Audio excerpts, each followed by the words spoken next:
afternoon, and good evening to all of my friends around the country and around the world. How are you doing today? We hope today is going to be a great day for you and that you will have a great week. If you woke up today, then today is a great day. I'm your host, Esteban, and this is the Esteban Hours Week in Review. Thank you for joining us today. On today's Caliente, we have a couple of highlights of hot topics for you today. First, we're going to be discussing the Saudi crown interview that was done by Fox News. It was considered a softball interview, I think, really.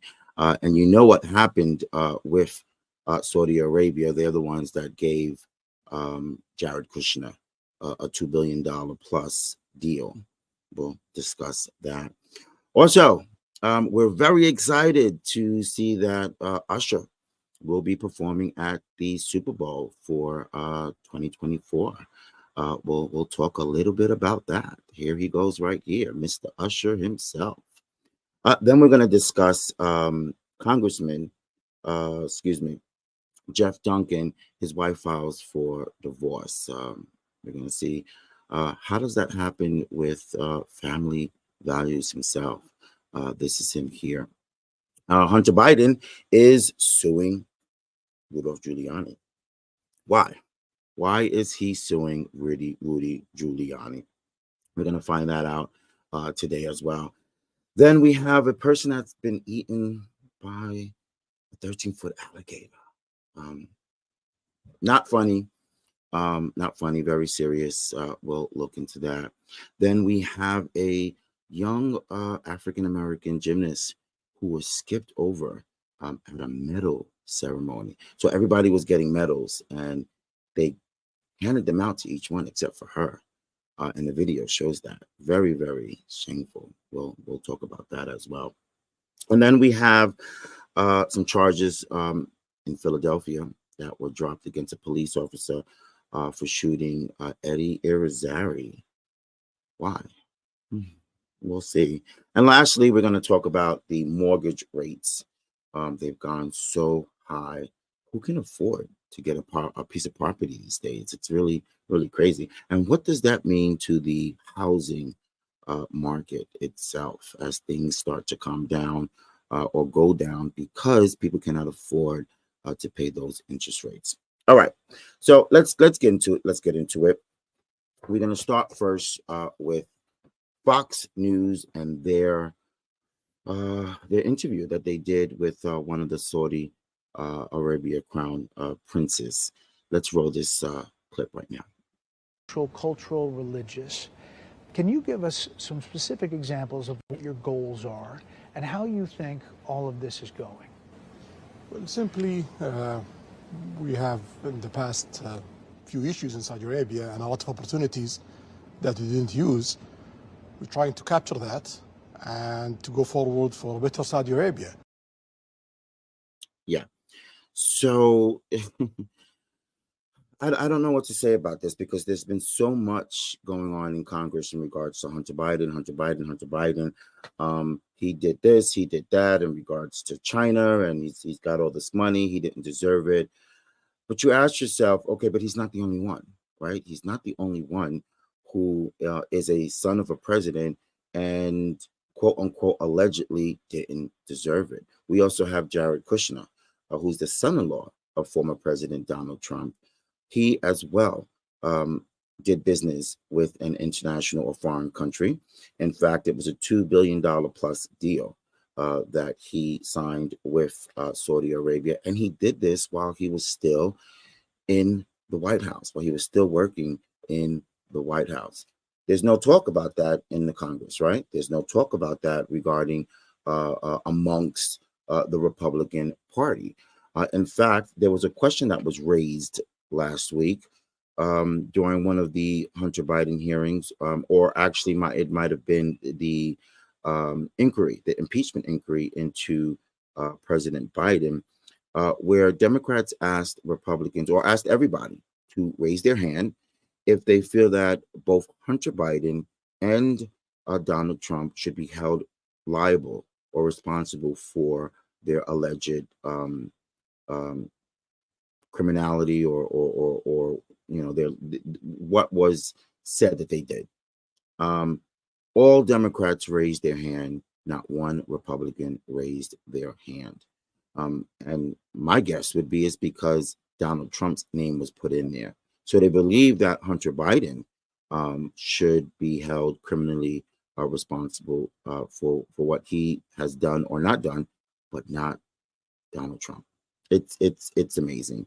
And so now Fox News underwent this interview with Saudi Arabia, and they didn't ask them any of the big important questions as to why they went into this deal with Jared Kushner. What brought it on? Who went to who? Who asked who? Can we do this deal? Not to mention, does Jared Kushner have any experience being a I don't know what do you call it, a financial portfolio manager, a hedge fund, so to speak? I don't think so. I haven't heard of anything. But yet, one side of the aisle is only broadcasting the inexperience of Hunter Biden. You know what I say? I say it's not our business what Hunter Biden's business practices are or who he engaged it with. If there's no criminal activity to engage into with a foreign country, then what are we doing here? Um, how many people around the world, let alone the country, engages in business just because of connections or because of their name or because of doing something that might not be ethically or morally correct? There's a lot, but this is political, and Joseph Biden is our president, and so if they can't go after the president, then I guess the next best thing is their children. Now, some might say that should go for Donald Trump as well. The difference is that Hunter Biden is not a government employee and never has been. And these charges, or I should say, these accusations that have been made against him, were done while he was a private citizen, and continues to be a private citizen as they attacked him. But however, Jared Kushner was an employee of the White House and being paid by tax-paying citizens. Therefore, it does matter with him, or should matter more when it comes to him. Many folks want to say that Hunter Biden used his last name to get to where he is, or to get that contract with Ukraine.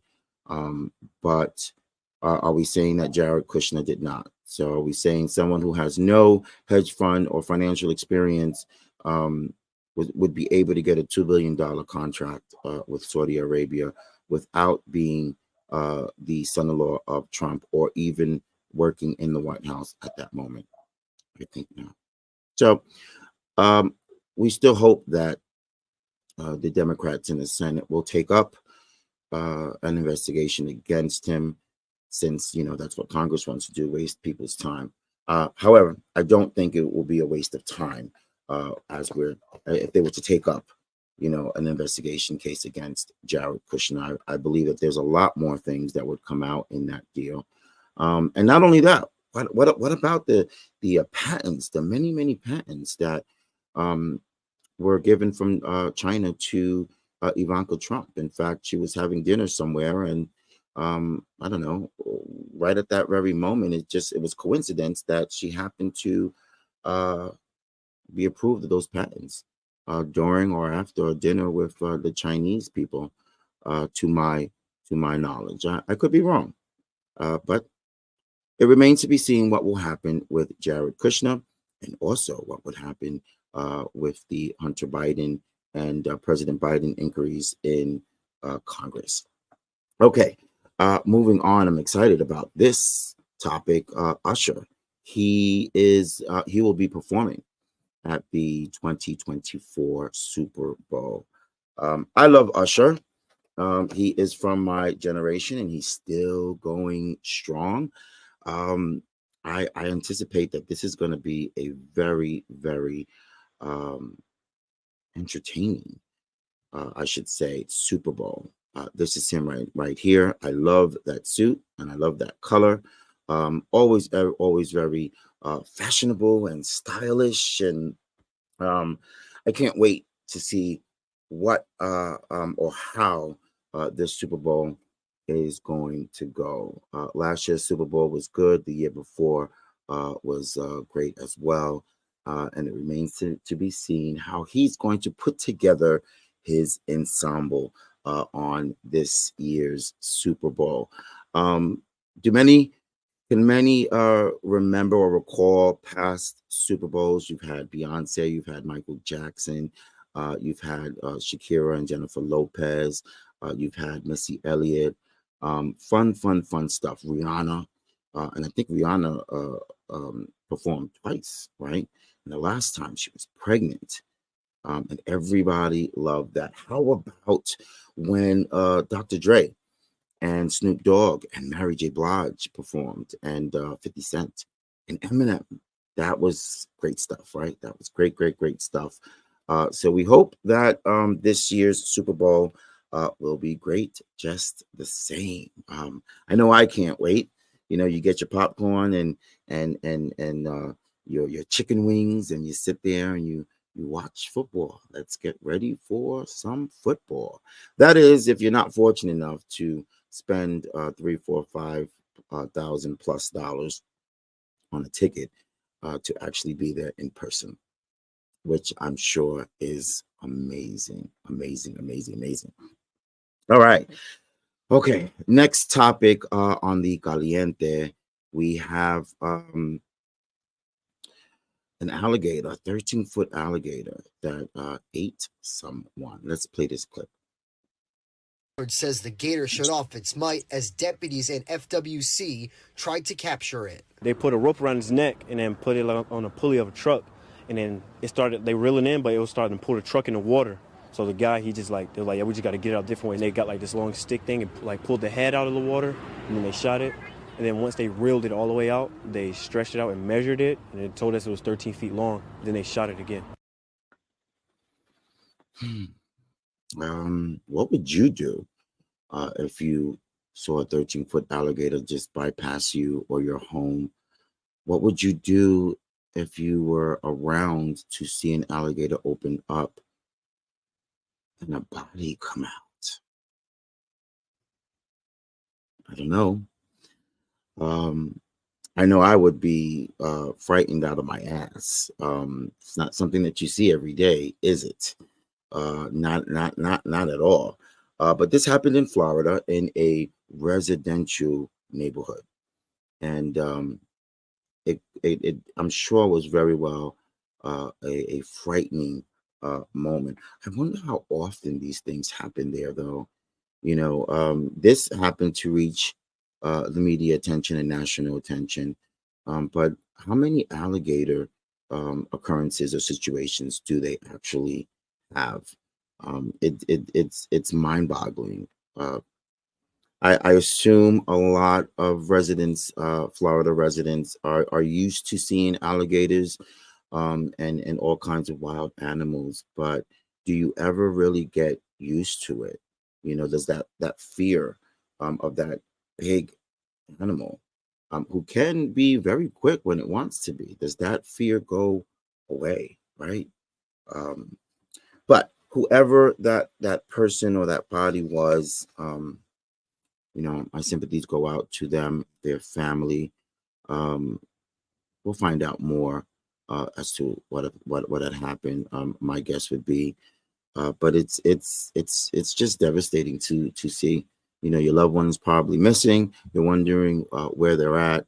You're making calls. You're going around. You're searching. You're frantic, and then to find out that they were eaten up by an alligator, a 13-foot alligator at that, which means it was large enough to be able to swallow a human being that's only, you know, what, 5 feet or 6 feet? And this is a 13-foot alligator. It's just, wow. Okay. Next on the Caliente, Congressman Jeff Duncan, Congressman Jeff Duncan, his wife files for divorce and alleges infidelity. Let's play this clip. And shares 3 adult children with Melody.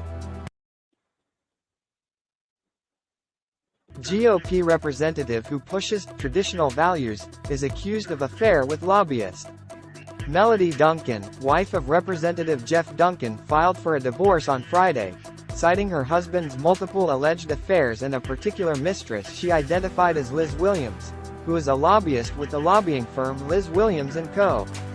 Jeff Duncan has marketed himself on his website as a strong advocate for life and traditional values, and shares 3 adult children with Melody.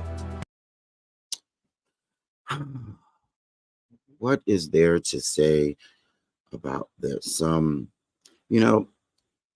People get divorced every day. People split up and get separated every day. The reason why this is on the Caliente list today is because Congressman Jeff Duncan is a Republican, and Republicans continue to champion on family values while calling everyone else pedophiles and, bringing out everyone else's transgressions. Meanwhile, they're just floating around. Look what just happened with Lauren Boebert. She got caught, fondling her companion's balls while he's fondling her breasts, and she blamed it on Democrats. She said she's got to be more careful next time who she goes out with, that Democrats are not for her.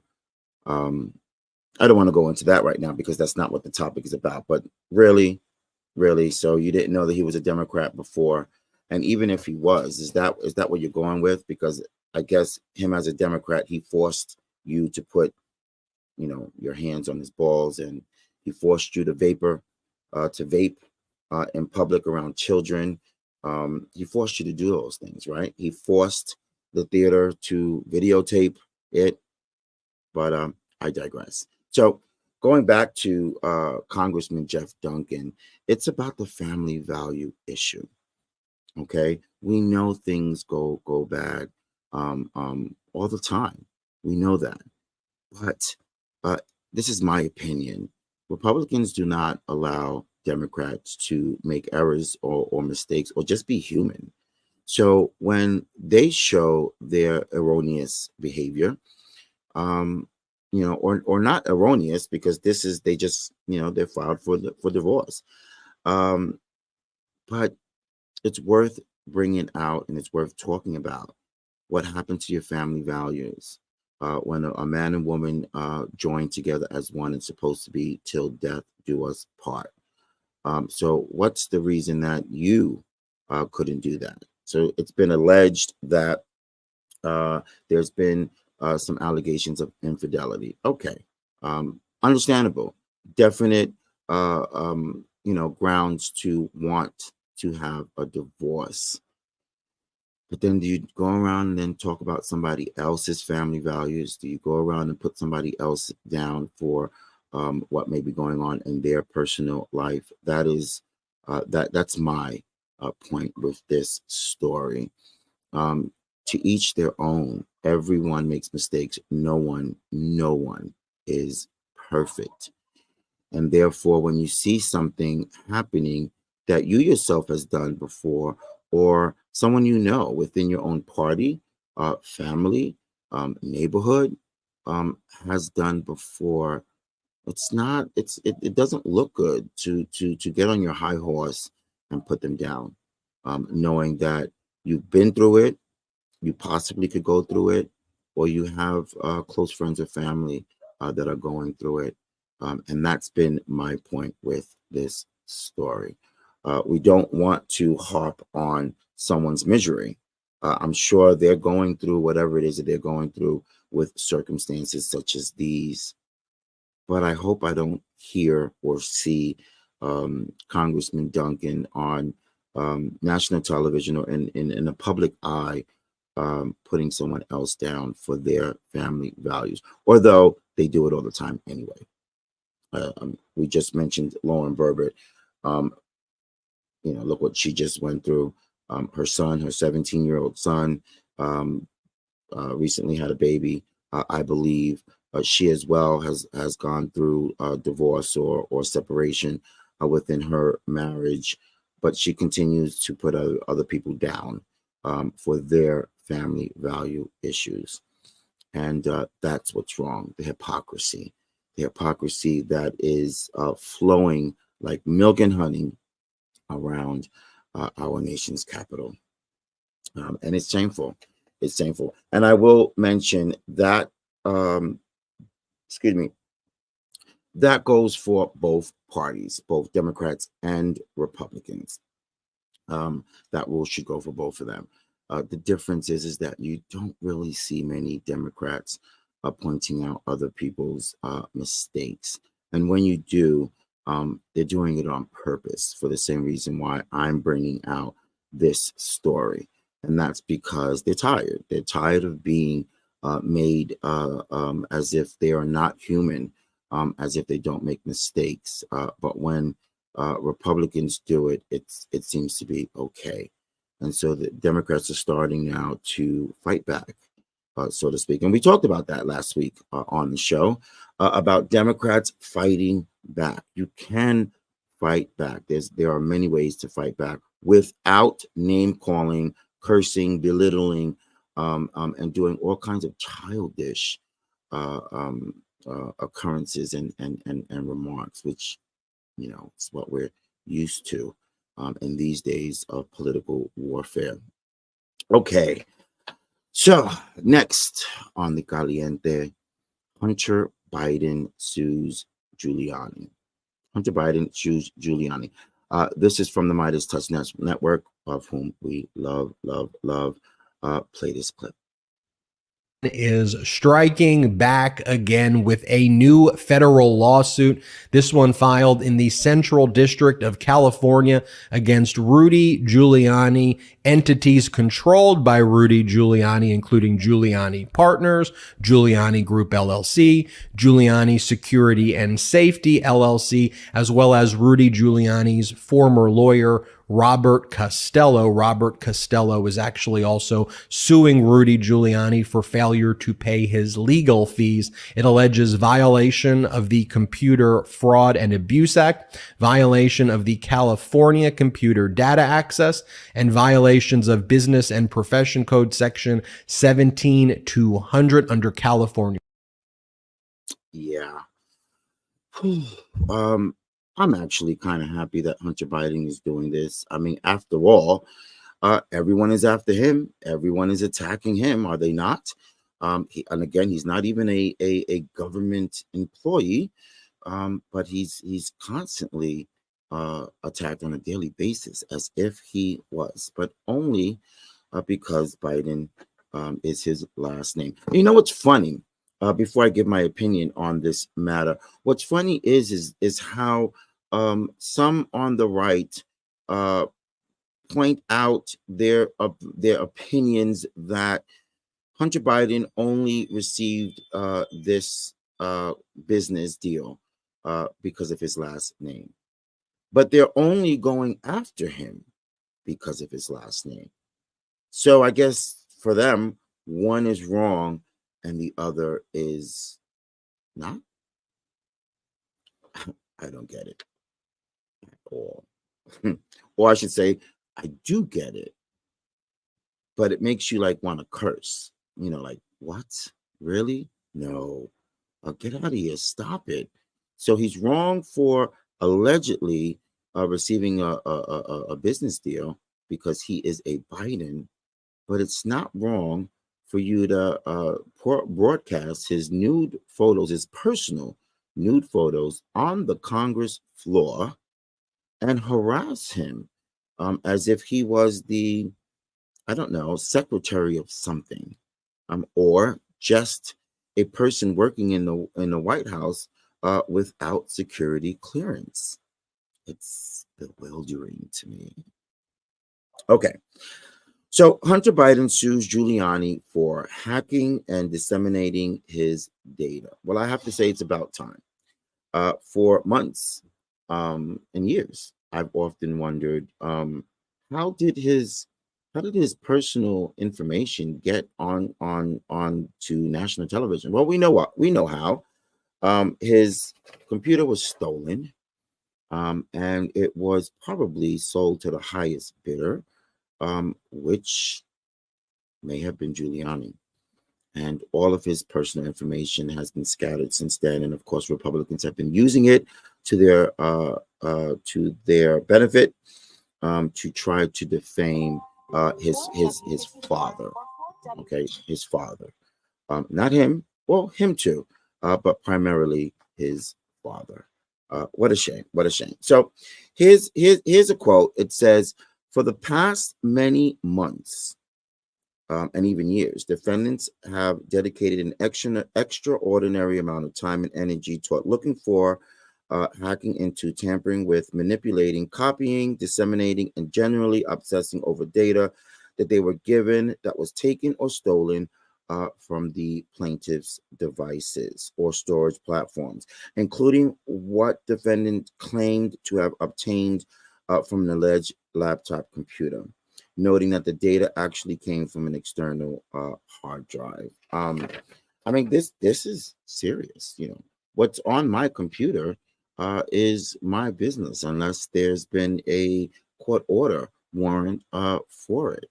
I don't know of any court order in the beginning, that is, in regards to Hunter Biden's personal laptop. I think they saw it as an opportunity. Oh, there go that laptop. He might have left it behind in that store. And I'm assuming that store was paid to copy the information that was on there, which is really, really sad. But again, I speak about hypocrisy, because we all know if that was done to Donald Trump or any of his con men, Republicans would be screaming bloody murder. And that's definitely a fact. So what do you think should happen with Giuliani? Now, let's also remind you that Rudolph Giuliani is involved in multiple lawsuits. He can't even pay his own attorneys. And in fact, he is in debt. Currently, he has a piece of property in the great state of New York on the market for, I don't know, $5, $6, $7 million. But he is somewhere north of $3 million in debt in legal fees. He has not paid his lawyers. And so now he has another lawsuit to deal with. And this is from Hunter Biden. And it's about time, as I mentioned. I'm wondering if it's possible that a lawsuit could be brought against certain Republican individuals in Congress for defaming his character and broadcasting his personal lifestyle and getting him involved in political warfare when he's not a politician. I wonder if you can sue someone, because if you can, I hope he does. I really do. This is really, really saddening, because none of us should have to go through something like this when all we're doing is supporting our families, trying to put food on the table, and just trying to live. It's a shame that it's wrong for him to be a millionaire or rich, but everyone else who's rich, corporation or individual with an R behind their name, it's okay for them to pocket themselves with millions and millions and millions of dollars, whether they deserved it or not, or whether they made it on the backs of working middle class Americans. It's okay to do that, but it's not okay for Hunter Biden to be involved in the business dealings that he has been involved with, and that's what's sad. That is what's very sad. Okay, before we move on to the next topic, I didn't realize that I never played you the video clip that we have for Usher in regards to the Super Bowl. So because I love Usher and this topic in regards to him performing, I'm going to play it for you now instead of skipping it. Roll this tape. It's a secret. So anyway, Jay-Z calls and he's like, it's your time. It's the magic moment. And, you know, my girlfriend is there and she's like, I'm like, it's happening. She's like, no way. And he's like, way. So just to show you that Usher himself is definitely optimistic and in a joyful, fantastic mood that he is going to perform at the Super Bowl. So I liked to see that, because when you see the enthusiasm in artist's face, then you know that their performance is going to be that good. You know that you're going to be entertained. And that's what I got out from this. He said even his family didn't know. I like that. So they can be, I'm sure they're going to know by the time we get closer to it. But hey, you know, there's nothing wrong with having a little secret here and there and wait until you can say surprise. Okay, so moving on, it brings us to the topic about charges dropped against a Philadelphia police officer for shooting a gentleman by the name of Eddie Irizarry. Let's play this clip. Charges including a murder count against the Philadelphia police officer who shot and killed Eddie Irizarry during a traffic stop last month have been dropped. Former officer Mark Dial killed the 27-year-old Puerto Rican in what the court has determined to be a justifiable shooting. The defense says Dial was acting in self-defense when firing his weapon at close range as Irizarry sat in the car. Irizarry's family vowed to appeal the decision outside the courthouse after the ruling. Yeah. First note is that it's sad that this young man lost his life. It's even sadder that he lost his life from a gun of a police officer.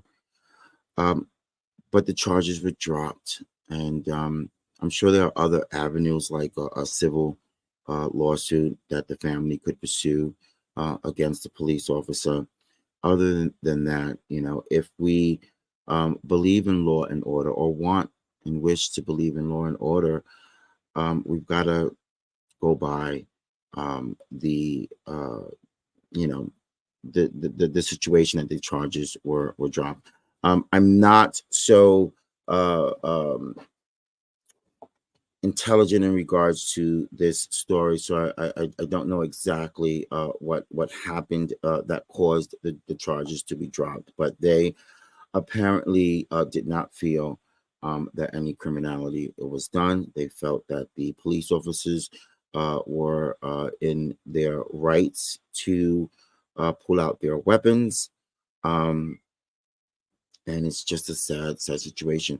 You know, we go through these situations every day, except that not all of them get on national television. This one happened too. And I'm assuming, especially because the charges were dropped against a police officer. But the main point is that we're going through this every day. People are getting killed by police every day, whether they deserve it or not. You know, maybe some, engage in practices that bring this on. Maybe this gentleman was one of them. I don't know. What I do know is that too many people are being killed. Too many people are being murdered by the same people that we pay and we put in the position to have that power. I would just wish that they would use that power a little bit better. It's been years, decades of going through this. Now, I'm all for Men in Blue. I'm all for the police department. None of us can live or survive without them. None of us. However, there should be a code of conduct with them as well. There is, actually. but the system may not be as equal as we think it is, or as we want it to be. There are a lot of inequalities that go on within the police department around the country, and that is exactly what we want to stop. A lot of protests against the police department is not because we hate police, or I don't hate police at all, at all. But I do, wish that they stood more in their code of conduct, not abusing the power that they've been given. That's all. That's all I'm saying. That's all I'm saying. Not to be such in a rush to take out your gun, not to treat a white person differently from a black person. You say you're scared of that black person. Why are you not scared of that white person? They're doing the same things, and they could possibly have the same kind of mindset. How could you feel that they're not thinking the same way just because of the color of their skin? And that's all I'm saying.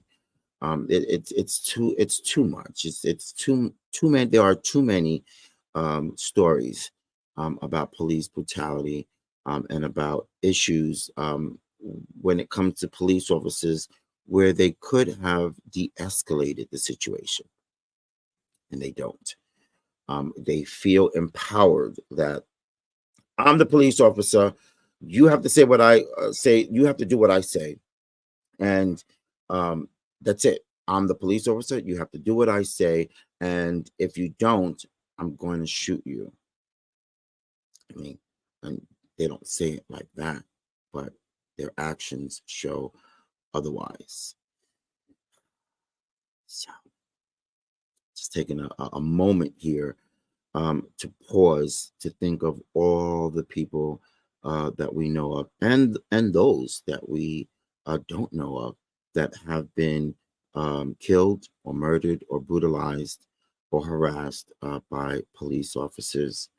Those lives matter too.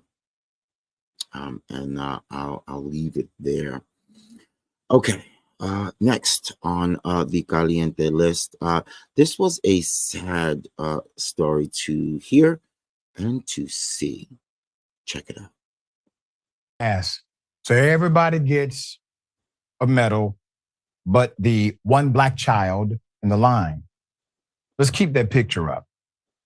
A video of a young black gymnast being ignored at a ceremony. This actually happened in 2022. Video is surfacing, where every child received a medal. That video obviously has gone viral. Gymnastics Ireland has claimed it was a mistake. Yeah. What kind of a mistake was that? What kind of a mistake was that? This was done publicly in front of everybody. I can only imagine that little girl. What was she thinking at that very moment as she saw all of her friends, her colleagues get medals, and she herself was bypassed? I saw the video, actually. I thought that we might have had the video here, but we didn't. But I saw the video, and I saw how the person was putting medals over everyone's head. And when they came up to her, they paused for a second and then moved on to the next one and put on the medal on the next girl, who was white. And the girl before the black girl was white too. In fact, I believe the rest of them were all white. I don't know what the reason is for that. I've heard what the reason is, and I think it's complete crap. Apparently, this was, I don't know, it says Gymnastics here, Ireland. I don't know, but if this is not screaming racism, I don't know what is.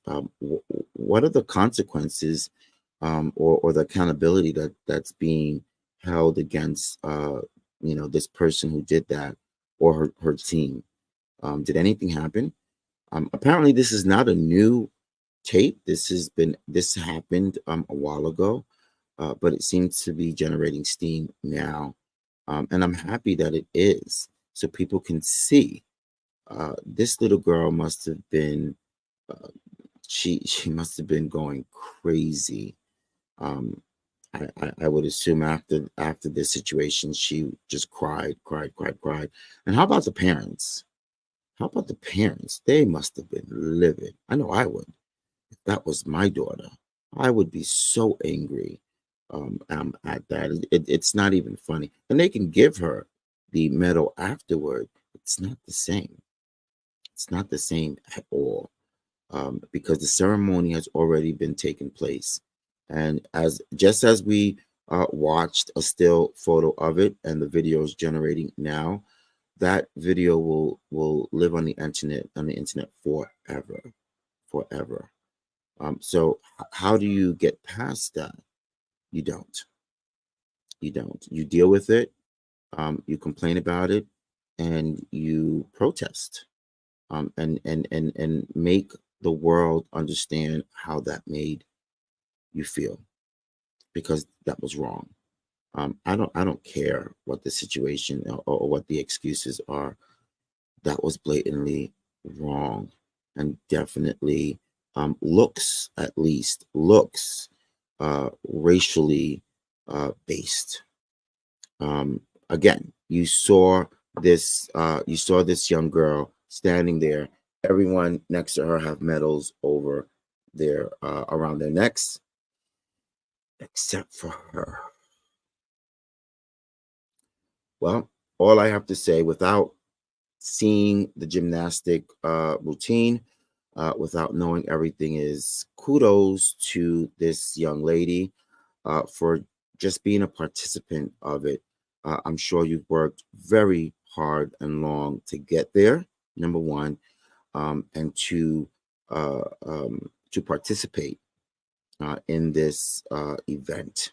And so I hope that you get all of the honor and respect just for doing that. And your medal probably should mean even more than all the others, just for the fact of what you had to go through at your own ceremony that should have been a highlight, or the fruitages of your labor. And somebody took that away from you. And for that, I'm sorry for you, and hope that you've recovered from then, and that this will and could never happen to you again. Okay. Next, the mortgage rates. I don't even know what to say in regards to the mortgage rates. They are ridiculously high right now. Ridiculously high. Let's play this clip. A stretch of time where U.S. home prices slowly rose and then exploded in the years following 2002. Real estate became the center of the new modern-day gold rush, with prices going up daily, leaving buyers frustrated, confused, and angry. If this is starting to sound familiar, you're not alone. For most of us, there is no denying that this market has seen prices gradually rise following the 2012 crash and then suddenly explode following the events of 2020. The majority of the public is well aware that nothing about this market is normal. It's simple. This right here, right now, is the new bubble. And as we look back, it seems to be entering its final stage. Yeah. A lot of us want to know, when is that final stage ever going to hit us?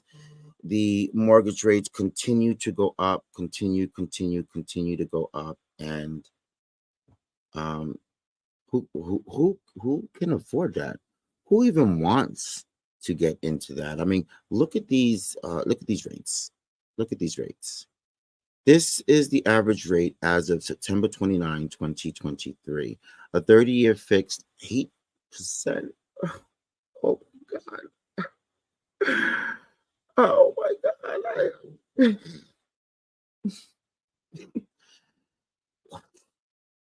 88%. 8%. A 15-year fix is 7.33%, and a 10 month fixed arm is 7.83%.